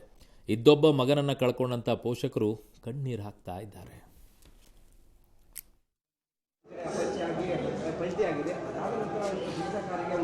ಇವತ್ತು ಅರ್ಲಿ ಮಾರ್ನಿಂಗ್ ನಮ್ಮ ಇದು ಸೂಲಿಬೆಲೆ ಪೊಲೀಸ್ ಸ್ಟೇಷನ್ ಲಿಮಿಟಲ್ಲಿ ಒಂದು ಮೇಜರ್ ಆಕ್ಸಿಡೆಂಟ್ ಆಯಿತು. ಅದರಲ್ಲಿ ಒಂದು XUV ವೆಹಿಕಲ್ 2 ವೀಲರ್ಗೆ ಆಕ್ಸಿಡೆಂಟ್ ಆಗಿ ಅದರಲ್ಲಿ 2 ವೀಲರ್ ರೈಡರ್ ಡೆತ್ ಆಗಿದೆ. ತದನಂತರ ಇದೇ ವೆಹಿಕಲ್ ಬೇರೆ ಒಂದು ಗಾಡಿಗೆ ಕೂಡ ಟಚ್ ಆಗಿ ಅದರಲ್ಲಿ ಕೂಡ ಈ ಗಾಡಿಯಲ್ಲಿರುವ XUV ಗಾಡಿಯಲ್ಲಿರುವ 6 ಜನರಲ್ಲಿ ಡೆತ್ ಆಗಿದೆ. ಮತ್ತು ಆ ಟ್ರಕ್ ಕೂಡ ಪಲ್ಟಿಯಾಗಿ ಅದರಲ್ಲಿ ಆ ಡ್ರೈವರು ಕೂಡ ಗಾಯ ಆಗಿದೆ. ಅವರು ಇಲ್ಲಿ MBJ ಕಾಲೇಜಲ್ಲಿ ಟ್ರೀಟ್ಮೆಂಟ್ ತೊಗೊಳ್ತಾ ಇದ್ದಾರೆ, ಹಾಸ್ಪಿಟಲಲ್ಲಿ ಟ್ರೀಟ್ಮೆಂಟ್ ತೊಗೊಳ್ತಾ ಇದ್ದಾರೆ. ಈಗ ನಾವೆಲ್ಲ ಬಾಡೀಸ್ ಇಲ್ಲಿ ಶಿಫ್ಟ್ ಮಾಡಿದ್ದೇವೆ. ಫರ್ದರ್ ಫಾರ್ಮಾಲಿಟೀಸ್ ಏನು ಇನ್ವೆಸ್ಟಿಗೇಷನ್ ಅದು ಕಂಪ್ಲೀಟ್ ಮಾಡ್ತೀವಿ. ಡ್ಯೂಟಿ 3:30ಗೆ ಡ್ಯೂಟಿ ಮುಗಿಸ್ಕೊಂಬರ್ಬೇಕಾದ್ರೆ ಈ ಥರ ಕಾರಲ್ಲಿ ಬಂದು ಹೊಡೆದಿರೋದು. ನೈಟ್ ಡ್ಯೂಟಿಗೆ ಹೋಗ್ತಾ ಇದ್ದ, 5:30ಗೆ ಹೋಗ್ತಾ ಇದ್ದ, 3:30ಗೆ 3:45ಗೆ ಅಲ್ಲಿ ಬಿಡ್ತಾ ಇದ್ರು. ಒಂದು ವಾರ ಆ ಥರ ಶಿಫ್ಟ್ ಮಾಡೋರು, ಜನರಲ್ ಶಿಫ್ಟು. ಒಬ್ಬೇ ಮಗ ಸರ್. ಅವ್ರ ತಾಯಿ ಇಲ್ಲ ಸರ್, ಅವ್ರ ತಾಯಿ ಕಣ್ಣು ಬೇರೆ ಕಾಣಲ್ಲ, ಒಬ್ಬೇ ಮಗ. ನಾವೆಲ್ಲ ಮಲ್ಗಿದ್ದು ಸರ್, ಹೇಳಿಲ್ಲ ಸರ್. ಅದು ಫೋನ್ ಬಂದಿತ್ತು ಸರ್, ಫೋನ್ ಬಂದಿದ್ದೆ ಆಗಿದೆ ಅಂತ. ಪೊಲೀಸ್ ಅವ್ರು ಫೋನ್ ಮಾಡಿದ್ರು, ಬನ್ನಿ ಏನಾಗಿಲ್ಲ ಅಂತ. ನಾವು ಬಂದಿದ್ದು ಸರ್. ಆಮೇಲೆ ಪೊಲೀಸ್ ಅವರು ಪೋಸ್ಟ್ ಮಾರ್ಟಮ್ ಮಾಡಬೇಕಂತ. ಆ ವಯಸ್ಸಿನ ಮಕ್ಕಳಿಗೆ ಕಾರ್ ಕೊಡ್ಬೋದಾ ಅನ್ನೋದನ್ನ ಪೋಷಕರು ಯೋಚನೆ ಮಾಡಲ್ಲ, ಕೊಟ್ರೆ ಏನಾಗುತ್ತೆ ಅನ್ನೋದನ್ನು ಯೋಚನೆ ಮಾಡಲ್ಲ. ತಗೊಂಡು ಹೋಗ್ತಾರೆ, ಹಿಂಗೆ ಮಾಡ್ತಾರೆ. ಅದರಲ್ಲಿ ಒಬ್ಬ ಬೈಕ್ ಸವಾರ ಸತ್ತಿದನಲ್ಲ, ಅದು ನಿಜವಾಗ್ಲೂ ಸ್ಯಾಡ್ ಅನ್ಸುತ್ತೆ. ಇವರು ಹುಚ್ಚಾಟಕ್ಕೆ ಅವನು ಯಾರೋ ಅಮಾಯಕ ಬಲಿಯಾದ. ಅಪ್ಪ, ನನಗೆ ಇಡೀ ಸ್ಟೋರಿಯಲ್ಲಿ ಇವತ್ತು ಒಂಥರ ವೈಬ್ರೇಟ್ ಆಗಿಬಿಡುತ್ತೆ ನನಗೆ ಈ ಸುದ್ದಿಯನ್ನು ನೋಡಿದಾಗ. ನಾನೇನು ಯೋಚನೆ ಮಾಡ್ತಾ ಇದ್ದೆ ಅಂದರೆ, ತಂದೆ ತಾಯಿಗಳು ತಮ್ಮ ಕನಸುಗಳನ್ನೆಲ್ಲ ಬದಿಗಿಟ್ಬಿಟ್ಟು ಮಕ್ಕಳನ್ನು ನಾನು ಓದಿಸ್ಬೇಕು ಅಂತ ಹೇಳಿ ಪಾಪ ಕಷ್ಟಪಡ್ತಾರೆ. ಅದು ಬೆಂಗಳೂರಿನಂಥ ಪ್ರದೇಶಗಳಲ್ಲಿ ಅಂತೂ ತಂದೆ ತಾಯಿ ಇಬ್ಬರೂ ಕೂಡ ದುಡಿತಾರೆ. ತಮ್ಮ ಆಸೆಗಳಿರುತ್ತೆ, ಅವುಗಳೆಲ್ಲ ಬದಿಗೆ ಹೊತ್ಬಿಟ್ಟು ನನ್ನ ಮಕ್ಕಳು ಚೆನ್ನಾಗಿರ್ಬೇಕು, ನಾನು ಅನುಭವಿಸಿಲ್ಲ, ನನ್ನ ಮಕ್ಕಳಾದ್ರೂ ಅನುಭವಿಸ್ಲಿ ಅನ್ನೋ ಅದೇ ಆಸೆ ತಪ್ಪು ಆಗ್ತಾ ಇರೋದು ಈಗ ಈ ಪರಿಸ್ಥಿತಿಯಲ್ಲಿ. ಅದೇ ತಪ್ಪಾಗಿರೋದು. ನಾನು ಕಷ್ಟ ಅನುಭವಿಸಿದ್ರೆ ನನ್ನ ಮಕ್ಕಳಿಗೆ ಕಷ್ಟ ಬೇಡ ಅಂತೇಳಿ ಎಲ್ಲಾ ರೀತಿಯಾದಂಥ ಸೌಕರ್ಯಗಳನ್ನು ಕೊಟ್ಟು ಕೊಟ್ಟು ಕೊಟ್ಟು ಮಕ್ಕಳನ್ನ ಹೆಂಗ್ ಮಾಡಿದಿರ ಅಂದ್ರೆ, ಅದ್ಯಾವುದೋ ಜಂಜಿ ಅಂತೆ, ಇನ್ಯಾವುದೋ ಅಂತೆ, ಈ ಟೈಮಲ್ಲಿ ಯಾವುದೋ ಏಜಲ್ಲಿ ಈ ಏರಲ್ಲಿ ಹುಟ್ಟಿದಂಥವ್ರನ್ನ ಅವ್ರು ಹೆಂಗಾಗ್ಬಿಟ್ಟಿದ್ದಾರೆ ಅಂತಂದ್ರೆ, ಅಪ್ಪ ಅಮ್ಮಗಿಂತ ನಾನೇ ಶಾಣ್ಯ, ನಾನೇ ಜಾಣ, ಅಪ್ಪ ಅಮ್ಮನಿಗಿಂತ ಏನು ಗೊತ್ತಿಲ್ಲ, ನನಗೆ ಎಲ್ಲ ಗೊತ್ತು, ನನಗೆ ಪ್ರಪಂಚದ ಜ್ಞಾನ ಬಹಳ ದೊಡ್ಡದಾಗಿದೆ ನನಗೆ ಅಂತ ಹೇಳ್ಬಿಟ್ಟು, ನಾನೆಲ್ಲ ತಿಳ್ಕೊಂಡ್ಬಿಟ್ಟಿದ್ದೀನಿ ಅಂತ ಹೇಳಿ. ಕನಿಷ್ಠ ಜ್ಞಾನ ಇಲ್ಲ. ನನಗಿಂತಲೂ ವಯಸ್ಸಲ್ಲಿ ಅವ್ರು ದೊಡ್ಡವರು, ಅವರಿಗೆ ಅನುಭವ ಜಾಸ್ತಿ ಇದೆ, ಅವರ ಮಾತುಗಳನ್ನು ಕೇಳಿಸ್ಕೊಳ್ಬೇಕು ಅನ್ನುವಂಥ ಪರಿಜ್ಞಾನವೂ ಇಲ್ಲ. ಅದರ ಪರಿಣಾಮ ಇವತ್ತು ಆ ಹೆತ್ತವರು ಕಣ್ಣೀರು ಹಾಕ್ಕೊಂಡು ಜೀವನ ಪರ್ಯಂತ ಒದ್ದಾಡಬೇಕು, ಜೀವನ ಪರ್ಯಂತ. ಯಾಕೆಂದರೆ ಅವರು ಮತ್ತೆ ಮಗು ಹುಟ್ಟುವಂಥ ಪರಿಸ್ಥಿತಿಯಲ್ಲಿ ಇಲ್ಲ ತಂದೆ ತಾಯಿಗಳು. ಏಜ್ ಆ ಕ್ರಾಸ್ ಮುಗಿದೋಗಿರುತ್ತೆ. ಒಂದೊಂದೇ ಮಗು ಇಟ್ಕೊಂಡಿರುವಂಥವ್ರು ಇತ್ತೀಚೆಗೆ ಅಪ್ಪ ಅಮ್ಮಂದಿರು ಈ ಥರ ಕಳ್ಕೊಂಡ್ಬಿಟ್ಟಿರೋರ ಪರಿಸ್ಥಿತಿ ಏನಾಗಬೇಕ್ರಿ? ಬದುಕ್ತಾ ಇರುವಂಥದ್ದೇ ಈ ಮಕ್ಕಳಿಗೋಸ್ಕರ. ಅವ್ರದ್ದು ಏನೇ ಕಷ್ಟ ಇದ್ರೂ ಕೂಡ ನನ್ನ ಮಗನಿಗೋಸ್ಕರ ನಾನು ಬಗಬೇಕು, ನನ್ನ ಮಗಳಿಗೋಸ್ಕರ ನಾನು ಬದುಕಬೇಕು ಅನ್ನುವಂಥದ್ದು ಅಪ್ಪ ಅಮ್ಮ ಒದ್ದಾಡ್ತಾ ಇರೋದು ಇತ್ತಿನ ಜೀವನದಲ್ಲಿ. ಆದರೆ ನೀವು ಹೋಗ್ಬಿಟ್ಟು ಆ ಕಾರ್ ಯಾವನೋ ತನ್ನಂತೆ ಕಾರಲ್ಲಿ ಕೂತ್ಕೊಂಡ್ರಂತೆ. ಎಲ್ಲಿಗೆ ಹೋಗಿದ್ರು ಗೊತ್ತಾ ಇವರು? ಎಲ್ಲಿಗೆ ಹೋಗಿದ್ರು ಗೊತ್ತಾ? ಜಾಲಿ ಡ್ರೈ ಅಲ್ಲ, ಅಲ್ಲಿ ಬಿರಿಯಾನಿ ತಿನ್ನಕ್ಕೆ ಹೋಗಿದ್ರಂತೆ ಬೆಳಗಿನ ಜಾವದಲ್ಲಿ. 4:15 ಎಲ್ಲೋ ಬಿರಿಯಾನಿ ಕೊಡ್ತಾರಂತೆ. ನಿದ್ದೆಗೆಟ್ಕೊಂಡ್ಬಿಟ್ಟು ಬೆಳಗಿನ ಜಾವದಲ್ಲಿ ಎತ್ಕೊಂಡು ಗಾಡ್ ತಗೊಂಡು ಹೋಗಿದ್ದಾರೆ. ಏನು ಹೇಳ್ಬೇಕ್ರಿ ಇವರಿಗೆಲ್ಲ? ಓದಬೇಕಾಗಿರುವಂಥ ವಯಸ್ಸು, ಕಲಿಬೇಕು, ದುಡಿಬೇಕು, ಅಪ್ಪ ಅಮ್ಮನ್ನ ಚೆನ್ನಾಗಿ ನೋಡ್ಕೊಳ್ಬೇಕು ಅನ್ನುವಂಥ ತಲೆಯಲ್ಲಿ ಇಲ್ವೇ ಇಲ್ವಾ? ಎಂಜಾಯ್ ಮಾಡಬೇಕಂತೆ, ಹ್ಯಾಪಿಯಾಗಿರ್ಬೇಕಂತೆ, ಎಲ್ಲಿ ಬೇಕಲ್ಲಿ ಹೋಗ್ಬೋದಂತೆ, ಫ್ರೀಡಮ್ ಇರಬೇಕಂತೆ. ಇದಾ ಫ್ರೀಡಮ್ಮು? ತಗೊಳ್ಳಿ, ಫ್ರೀಡಮ್ಮು ಸಿಕ್ತಲ್ಲ, ಫುಲ್ ಫ್ರೀಡಮ್ಮು. ಅಪ್ಪ ಅಮ್ಮನಿಗೆ ಯಾವ ಫ್ರೀಡಮ್ಮು? ನಿಮ್ಮನ್ನು ಸಾಕಬೇಕಾದ್ರೂ ಹಾಗೆ ಜೈಲಲ್ಲಿ ಒದ್ದಾಡಿದ್ರು ಅವರು. ಈಗ ನೀವು ಹೋದ ಮೇಲೂ ಅದೇ ಕಣ್ಣೀರಲ್ಲೇ ಒದ್ದಾಡಬೇಕು ಅವರು. ಇದು ಅಪ್ಪ ಅಮ್ಮನಿಗೆ ಕೊಡಬೇಕಾಗಿರುವಂಥ ಕೊಡುಗೆ. ಒಂದೇ ಹೇಳ್ತೀನಿ, ಅಪ್ಪ ಅಮ್ಮಂದಿರೆ, ಮಕ್ಕಳಿಗೆ ಬೈಕು ನಾನೇನು ಓಡಿಸಿಲ್ಲ, ಮಕ್ಕಳಿಗೆ ಕೊಡಿಸ್ತೀನಿ ಅಂತ ಹೇಳಿ ಕೊಡಿಸೋದು, ಕಾರಲ್ಲಿ ಓಡಾಡೋದು, ಕಾರ್ ನನ್ನ ಮಗ ಚೆನ್ನಾಗಿ ಓಡಿಸ್ತಾನಂತ ಕೊಡೋದು, ಈ ಹುಚ್ಚಾಟವನ್ನು ದಯವಿಟ್ಟು ಮಾಡಬೇಡಿ. ಆಮೇಲೆ ಸಫರ್ ಆಗೋದು ನೀವೇ, ಕಣ್ಣೀರಿಡ್ತೀರ ಜೀವನ ಪರ್ಯಂತ. ಬಸ್ಸಲ್ಲಿ ಓಡಾಡಿಸಿ, ಕಷ್ಟ ಗೊತ್ತಾಗಬೇಕು. ಹಿಂದೆ ನಮಗೆಲ್ಲ ಇದೇ ರೀತಿಯಾಗಿ ಆಗಿತ್ತು. ಬಸ್ಸಲ್ಲಿ ಓಡಾಡಬೇಕು, ಕಷ್ಟ ಗೊತ್ತಿರುತ್ತೆ. ಓಡಾಡಿಸಿ ಬಸ್ಸಲ್ಲಿ ಏನು ತಪ್ಪಿಲ್ಲ, ಕೊಟ್ಟು ಕೂರಿಸ್ತೀರ ಹಿಂಗೆ. XUV ತೊಗೊಂಡೋದಂದ್ರೆ 17 ವರ್ಷ ಅಂತೆ ಅವನಿಗೆ. ಏನಪ್ಪ